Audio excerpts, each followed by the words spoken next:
Salam Atavatan TV YouTube kanalının mehriban müştokları. Hormatly tomoşaçylarymyz, Atavatan TV'de saylanan habarlar. Habarymyzyň 2023-nji ýylyň 31-nji ýanwaryna aksanyny. Türkiýe aviabilet satyn almaň täze salgysy. Hoş täýahat.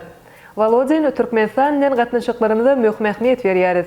Gensiň rekordlar kitabyna giren dünýäniň iň uly pisasy. Serdar Azmun, Marcel Toporna geçip biler ýaly habarlar getirýäris. Gelingen bolsa habarlarymyzy giňişde internet geçelim. Türkiýe aviabilet satyn almaň täze salgysy hoş täýahat. Türkmenistan bilen Türkiýe Respublikasynyň arasynda syýasy, sowda, ykdysady hemde medeni sanperör urlarda hyzmatdaşlyk gatnaşyklary hasy ösürilýär.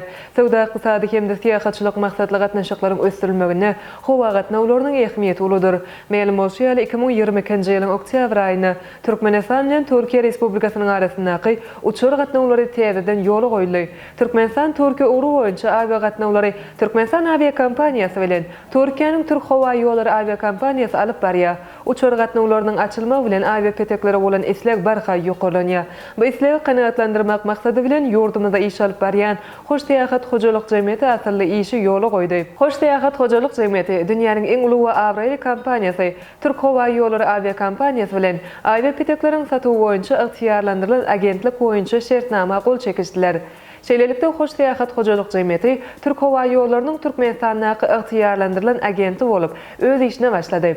Hoş Täýahat Hojalyk Jemgyýetiniň Türk Howa ýollary aviakompaniýasynyň Türkmenistandaky ygtyýarlandyrylan agenti diýip saýlanmagy münasibetli dowral açylyş çäresi geçirildi. Bu waka iki dogonluk ýurdun Türkmenistanyň we Türkiýe Respublikasynyň arasynda hyzmatdaşlygyň berkemegine, hususan Türkmen-Türk işçilik gatnaşyklarynyň puwtalanmagyna uly iterik boljak taryhy bir waka bolup durýar diýip Hoş Täýahat Hojalyk Jemgyýetiniň direktory Begli Durdymamedov gurrun berdi. Şeýlehem dawarada çykyş eden Türk Howa ýollary aviakompaniýasynyň ýurdumyzdaky wekilhanasynyň ýollaşçysy Utku Ýazan öz çykyşyny 2023-nji ýylyň şanly ýyllaryň biri bolup durýanyny bellädi. Türk Howa ýollary aviakompaniýasynyň biletleriniň satywyny Hoş Täýahat Hojalyk Jemgyýeti bilen alalaşyk baglanşylandygyny bellep, 2023-nji ýylda Türk Howa ýollary aviakompaniýasynyň döredilini $90 ýyl dolanyny we aviakompaniýanyň Türkmenistandaky şahamçasynyň açylanyny $30 ýyl dolanyny belledi. Hoş Täýahat Hojalyk Jemgyýeti paýtagtymyz Aşgabat şäherindäki 21-27 köçesiniň Garaqulyýew, ýagny 92-nji jaýyndaky salgysyndan hyzmat berer. Gelecekde bu hojalyk jemgyýeti ýurdumyzyň çägini we daşyny dürli syýahatçylyk gedelençlerini gurnamagy, avia biletleriň satywyny vilayatlarda hem amala aşyrmagy meýilleşdirýär. Öň hem habar berişimiz ýaly 2023-nji ýylyň ýanwar aýyndan başlap Türk aviakompaniýasy İstanbul Aşgabat urugy boýunça 4 gatnaw, İstanbul Türkmenbaşy urugy boýunça 2 gatnaw amala aşyrýar. İstanbul Aşgabat urugy boýunça duşenbe, çarşenbe, anna we şenbe günlerine adaty uçur gatnawlaryny amala aşyrar. İstanbul Türkmenbaşy urugy boýunça bolsa fişenbe we penşenbe günlerine adaty uçur gatnawlaryny amala aşyrýar. Umumlukda bu kompaniýanyň Türkmenistan urugy boýunça hepdelik gatnawlarynyň sany 6-a deň bolar. Şeýlelikde Türkmenistan aviakompaniýasy hem Türkmenistan Türkiýe urugyna hepdede 5 gezek adaty uçur gatnawyny amala aşyrýanyny hasabalanynda. Iki ýurdun arasynda hepdede 11 gezek adaty uçur gatnawynyň amala aşyrýanyny bellemek gerek. Viza üçin gerekli resmi namalaryň terjimesi üçin Aşgabat şäherinde ýerleşýän Makul hyzmat terjime merkezine ýüz tutup bilersiňiz. Siz Makul hyzmat terjime merkezi bilen habarlaşyp Aşgabat şäherine gelmezden hem terjime hyzmatyny alyp bilersiňiz. Habarlaşmak üçin +993 63 78 96 73 ýa-da +993 12 96 48 55 makulhyzmat@gmail.com. Volodin Türkmenistanyň gatnaşyklarymyza möhmehmiyet berýäris. Ýurdumyzda saparda bolan Russiýa Federatsiýasynyň Dowlat Dumasynyň başlygy Vyacheslav Volodin Türkmenistanyň mejlisiniň deputatlarynyň öňüne çykyş etdi. Bu barada Russiýa Federatsiýasynyň Dowlat Dumasynyň resmi saýtynda habar berildi. Vyacheslav Volodin iki ýurdun arasyndaky hyzmatdaşlyk strategik häsiýete ýa bolup durýanyny bellädi. Volodin Türkmenistan we Russiýanyň de hukukly, goşnýety, goňuşçylyk we bire hormat goýmak ýöreleri esasynda gatnaşyklaryny alyp barýanyny ma'lum etdi.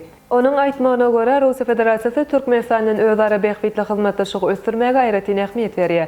Volodin Hazaryaqa dowlatlarynyň parlament ýollaşlarynyň gatnaşmagyny nowat her ýurtda geçirilmegi gözüňde tutulýan masaladynyň ähmiýetini uludygyny bellädi. Bu masalada 2024-nji ýyly Türkmenistana geçirilmek teklip edilýär. Türkmenistanyň raýatlarynyň arasynda rus biliminiň meşhurlygynyň artýanyny bellep, Volodin häzirki wagtda 30 000 ogloý türkmenistanlynyň Russiýada bilim alýanyny belledi. Şeýlehem Volodin Russiýanyň Türkmenistan Türkmenistanyň rus diline goýan hormatyny ýokary baha berýändigini belläp, 71 türkmen mektebinde rus dil sınıflarynyň bardygyny belledi. Döwlet dumasynyň başlygy iki ýurdun arasyndaky Aşgabatdaky Aleksandr Sergeyewich Pushkin adyndaky mektebiň üstünlikli ösdürilýän meden insanperwer hyzmatdaşlygyň aýdyň suwtnamasy bolup durýandygyny aýtdy. Guinness'ın rekordlar kitabına giren dünyanın en ulu pisası. Dünyanın en ulu pisasının rekordu täzelendi. Guinness'ın bütün dünya rekordlar kitabına girdilen täze rekordçy pizzanın ululugy 14.004 metr ýetýär. Bu pizza Attavia diýip atlandyryldy. Mundan azalky rekord 2012-nji ýylda Rimde hasabalanıp meydan 13.580 metr bolan pizzany 5 italyan aşpeze taýýarlapdy. Täze rekord goýan pizza bolsa Los Angeles Kongressler merkezine taýýarlandy. Aşpezler pizzany 28 sagatyň dowamyna 5000 bölegi bölüp pişirdiler. Bu Pizza Hut hemde iRack adly YouTuber tarapyndan taýýarlandy. Rekord hasabalanandan soňra pizza ýerli haýyr sahawat guramalaryna berildi.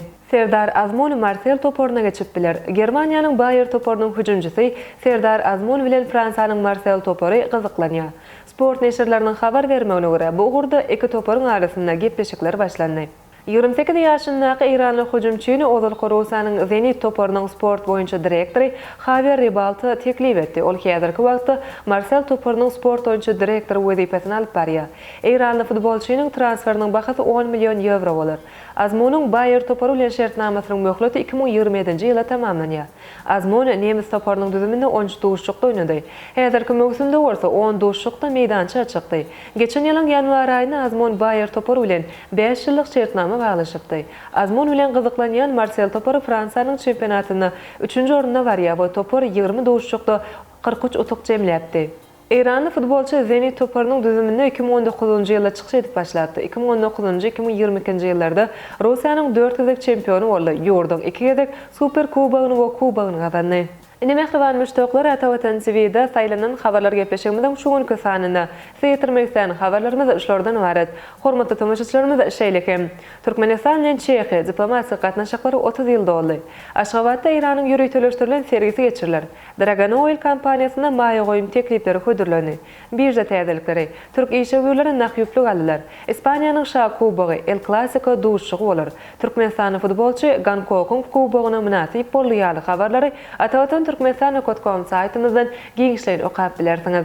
Mehriban müştoklar, eger-de biziň saytymyza ýeňilikli ýol bilen girmek isleýän bolsaňyz, onu Google Play Marketden Atawatan Türkmenistan projeleniýasyny töleksiz ýükläp alyp bilersiňiz. Gepleşigimizden indiki sanyna görüşýänçe hoşta bolun.